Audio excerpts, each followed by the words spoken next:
মাংস আনলেই খালি পকোড়া, খালি পকোড়া। কেমন হচ্ছে বল? এই গরমে অবস্থা আমার খারাপ হয়ে গেছে।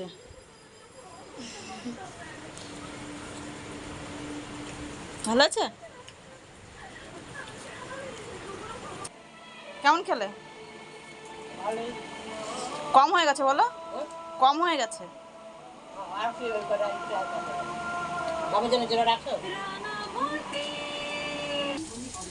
তো পরশুদিন একটু চিকেন নিয়ে এসেছিল, ওখান থেকে 3-4 টুকরো একটু রেখে দিয়েছিলাম, একটু বড় বড় দেখেই রেখেছিলাম পিসগুলো। তো সেখান থেকে এই যে পকোড়া বানিয়েছি, ওকে দিয়েছি, মাকে দিয়েছি, আর এই যে হাজব্যান্ডের জন্য আর আমার জন্য।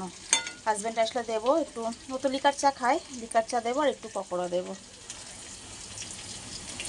তো ভিডিওটা কেমন লাগলো অবশ্যই কমেন্ট করো। তবে আজকের মতন টাটা।